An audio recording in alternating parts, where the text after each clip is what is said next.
Hello guys, welcome you all. Question number 16 करते हैं, chapter number 17 की एक्सरसाइज का, है ना। क्वेश्चन में बोला है कि एक माइका स्ट्रिप और एक पॉलीस्टीरीन स्ट्रिप को दोनों स्लिट के सामने लगा दिया गया है। ठीक है, तो ये YDAC में मॉडिफिकेशन है। ये जो दिख रहा है आपको, ये माइका है ना, और ये जो नीचे दिख रहा है वो पॉलीस्टीरीन है। पॉलीस्टीरीन का रिफ्रैक्टिव इंडेक्स 1.58 है और माइका का 1.55 और 1.58 है ना। तो माइका का ज़्यादा है, ये बात आपको नोट करनी है। ठीक है, और सेंट्रल लाइन में यहाँ पर इस तरीके से बना देता हूँ। ये मेरी सेंट्रल लाइन हो गई। ठीक है, यानी कि स्लिट के सेंटर से स्क्रीन के सेंटर के बीच में एक लाइन बना दिया। ठीक है, इसको थोड़ा सा अपन डॉटेड बना देते हैं।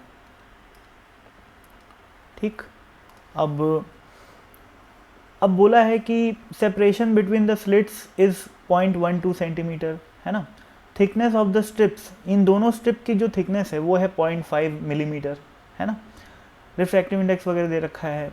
वेवलेंथ ऑफ द लाइट जो लाइट अपन यूज़ कर रहे हैं वो 590 नैनोमीटर की है। अब the interference is observed on a screen a distance 1 metre away, यानी कि स्लिट्स और स्क्रीन के बीच की जो दूरी है, ये दूरी जिसको अपन कैपिटल D बोलते हैं, वो है कितना, 1 मीटर। ठीक है, और स्मॉल d की बात करें तो वो कितना है भाई, वो है ये स्मॉल d है अपना, है ना, यानी कि डिस्टेंस बिटवीन द स्ट्रिप्स, और ये जो है थिकनेस t है ना, 0.5 मिलीमीटर।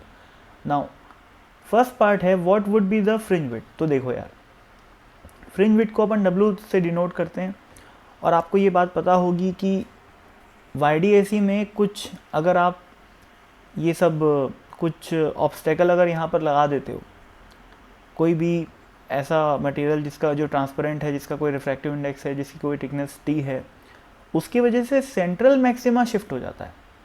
तो अगर ये स्क्रीन का ज्योमेट्रिकल सेंटर है ना, तो अब सेंट्रल मैक्सिमा यहाँ C' में शिफ्ट हो गया है। ठीक है ना, ऊपर क्यों शिफ्ट हुआ है, क्योंकि ये 1.58 है, ये बड़ा है, और ये 1.55 ये छोटा है। ठीक है, तो जो ज़्यादा होता है μ2 और μ1 में, जो ज़्यादा होगा ये μ1 है ना, ये μ1 है। μ1 और μ2 में जो ज़्यादा होगा उसकी तरफ सेंट्रल मैक्सिमा शिफ्ट हो जाता है। तो सेंट्रल मैक्सिमा सिर्फ शिफ्ट होता है, यानी कि फ्रिंज पैटर्न थोड़ा सा ऊपर या नीचे हो जाता है, पर फ्रिंज विड्थ में एज सच कोई फ़र्क नहीं आता, है ना। तो मैं फ्रिंज विड्थ का जो सिंपल फॉर्मूला है D/D इंटू लैम्डा, वो अप्लाई कर सकता हूँ, है ना, और फ्रिंज विड्थ निकाल सकता हूँ। तो फ्रिंज विड्थ हो जाएगी अपनी 1 इंटू 590 इंटू 10⁻⁹, है ना, 590 नैनोमीटर अपॉन D की वैल्यू क्या है, ये 0.12 सेंटीमीटर, यानी कि 0.12 इंटू 10⁻⁻2 मीटर में कन्वर्ट कर लिया, है ना। तो इसको कैलकुलेट कर सकते हैं अपन। कैलकुलेट करोगे तो इसका आंसर जो आएगा वो आएगा 0.000491। ठीक है, तो इसको अपन क्या बोल सकते हैं भाई, इसको अपन बोल सकते हैं 4.91 इंटू 10⁻⁴ मीटर। ठीक है, तो ये आ गई अपनी फ्रिंज विड्थ। तो ये कोई ख़ास बात नहीं थी, है ना, ये पार्ट ए आपका सॉल्व हो गया। पार्ट ए कोई ख़ास बात नहीं थी, बस आपको बेसिक कॉन्सेप्ट पता होना चाहिए कि ये इन स्ट्रिप्स को लगा देने की वजह से फ्रिंज विड्थ में कोई चेंज नहीं आता, बस आपको ये पता होना चाहिए। ठीक है, अब मैं ये फर्स्ट पार्ट को मिटा देता हूँ और बढ़ते हैं सेकेंड पार्ट की तरफ, पार्ट बी।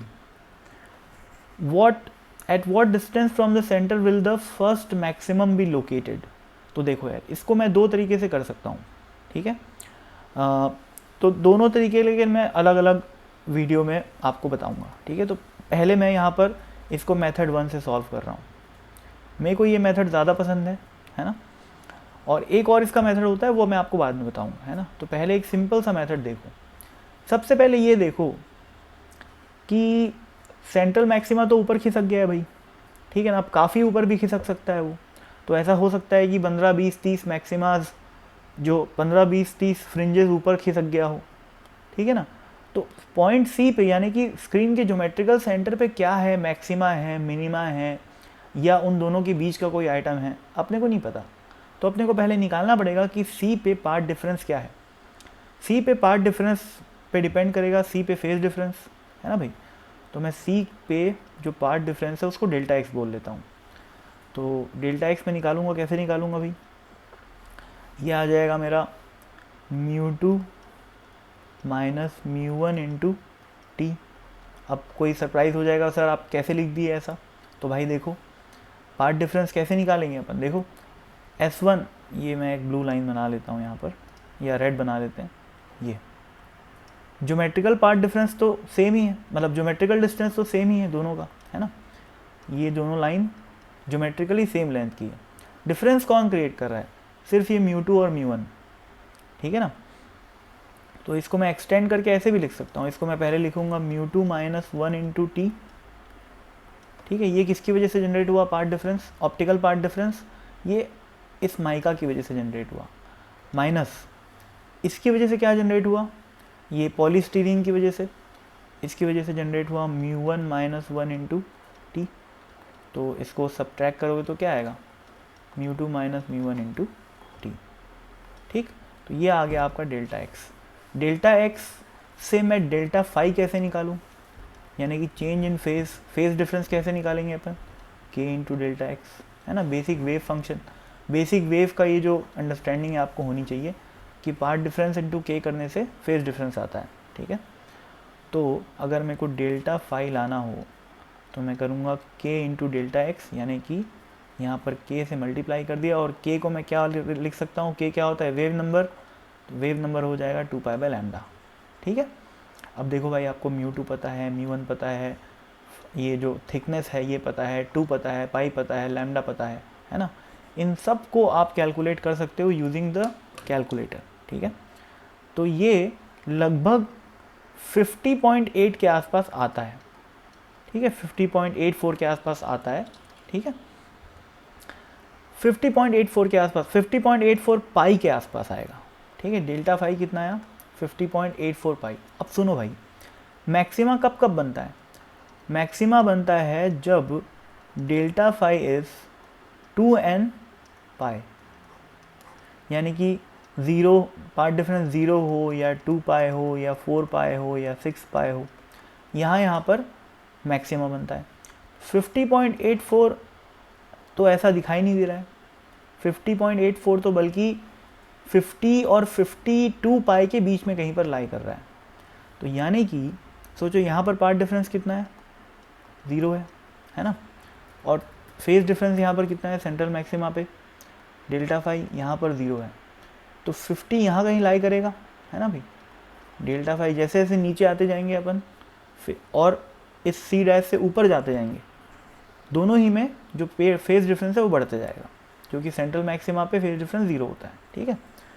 तो नीचे आएंगे तो यहाँ पर कहीं पर 50 पाई पड़ेगा, ठीक है, इस ज्योमेट्रिकल सेंटर से कुछ ऊपर, और इससे कुछ नीचे 52 पाई पड़ेगा, है ना, डेल्टा फाई फेज डिफरेंस। और सोचो यहीं पर मैक्सिमा बनेगा, क्लोजेस्ट। क्वेश्चन में क्या पूछा है, at what distance from the centre will the first maxima will be located. तो सेंटर से कितना दूरी पे फर्स्ट मिनिमम मैक्सिमा बनेगा, फर्स्ट मतलब जो क्लोजेस्ट मैक्सिमा है, ठीक है ना।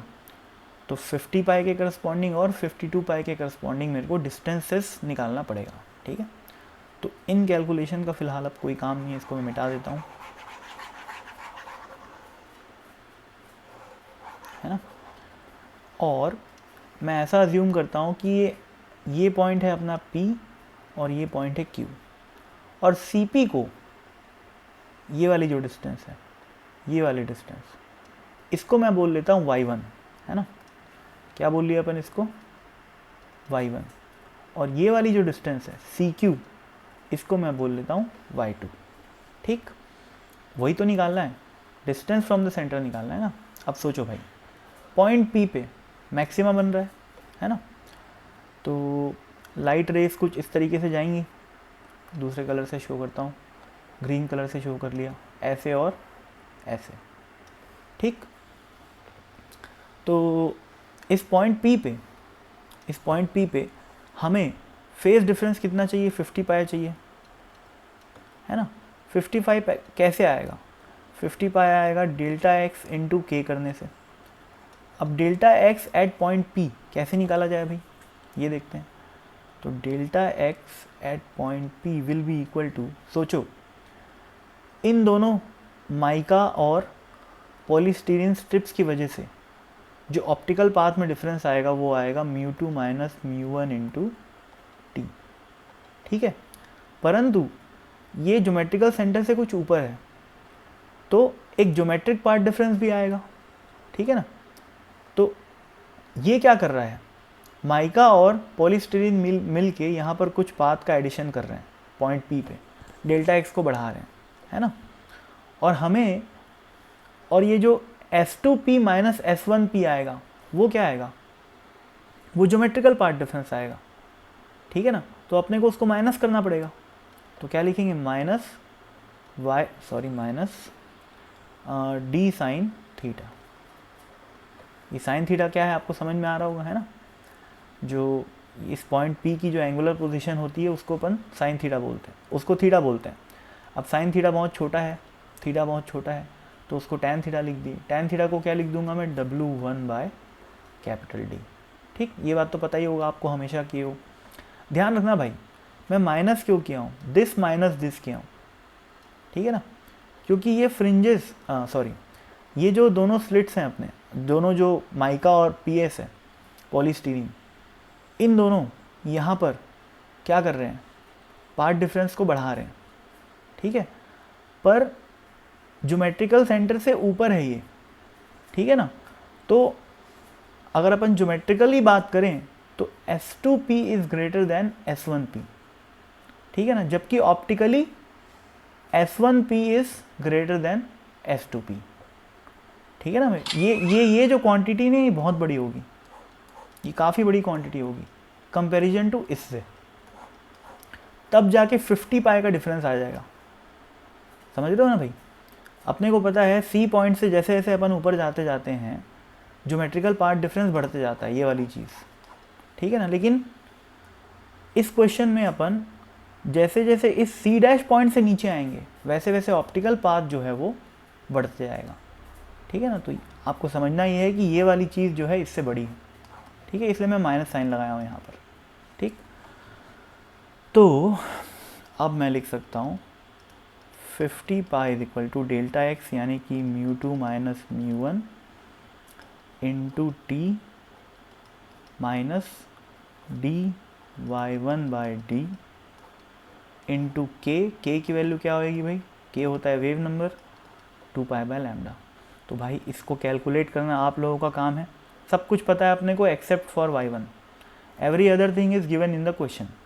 लैम्डा पता है, कैपिटल D पता है, स्मॉल d पता है, μ1 पता है, μ2 पता है, थिकनेस t पता है ना।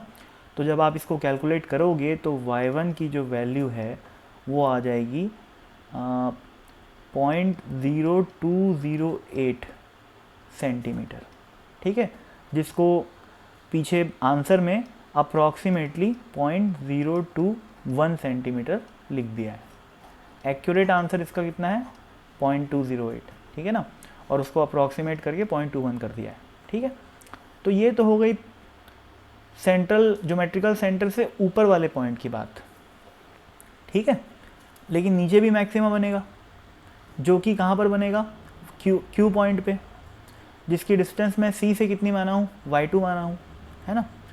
और इस क्यू पॉइंट पे फेज डिफरेंस में कितना माना हूँ, 52 पाई माना हूँ, ठीक है। अब सोचो, अब इसको मिटा दिया जाए सबको, है ना, मिटा दिया जाए सबको। अब मैं बात करूँगा पॉइंट क्यू की, क्यू की बात किया। अब सोचो क्यू पॉइंट में इनकी वजह से, इन दोनों की वजह से, दोनों जो अपने माइका और पॉलीस्टीरीन है, इसकी वजह से जो पार्ट डिफरेंस आएगा वो आएगा μ2 माइनस μ1 इंटू टी, ठीक है। ये बात भली भांति जानते हैं अपन। और सोचो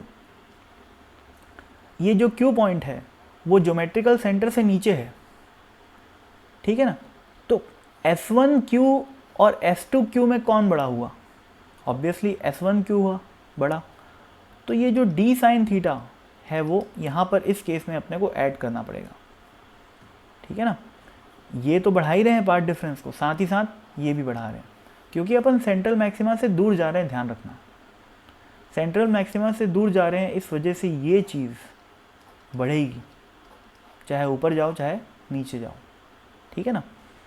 और चूंकि अपन ज्योमेट्रिकल सेंटर से नीचे जा रहे हैं, है ना भाई, तो ये डी साइन थीटा इसको कॉम्प्लीमेंट करेगा, यानी कि पार्ट डिफरेंस को और बढ़ाएगा, ठीक है। तो डेल्टा एक्स इस केस में हो जाएगा μ2 minus μ1 plus d sine theta. तो फिर से मैं वही लिखूँगा, 52 पाई अपने को चाहिए फेज डिफरेंस, है ना, वो किसके बराबर होना चाहिए, k इंटू डेल्टा एक्स के बराबर होना चाहिए।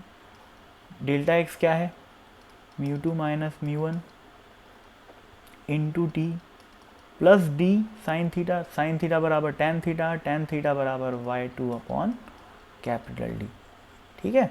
तो भाई यहाँ पर भी आपको सब कुछ पता है एक्सेप्ट फॉर y2, तो y2 को कैलकुलेट करोगे तो इसका आंसर आ जाएगा 0.028 सेंटीमीटर, ठीक है। कैलकुलेटर का यूज़ कर सकते हो, इतनी उटपटांग कैलकुलेशन खुद से करोगे तो बहुत समय लग जाएगा, है ना, कोई सेंस नहीं बनता। FC वर्मा में बहुत सारे क्वेश्चंस में कैलकुलेटर यूज़ करना अलाउड रहता है, क्योंकि हमारी एग्ज़ाम में चाहे वो JEE हो, चाहे नीट हो, चाहे मेंस हो, चाहे एडवांस हो, कहीं पर भी कैलकुलेशन का बहुत ज़्यादा यूज़ नहीं होता, है ना। तो कैलकुलेशन में अपने को महारत हासिल करने की कोई ज़रूरत नहीं, ठीक है। तो ये तो था एक मेथड, ठीक है।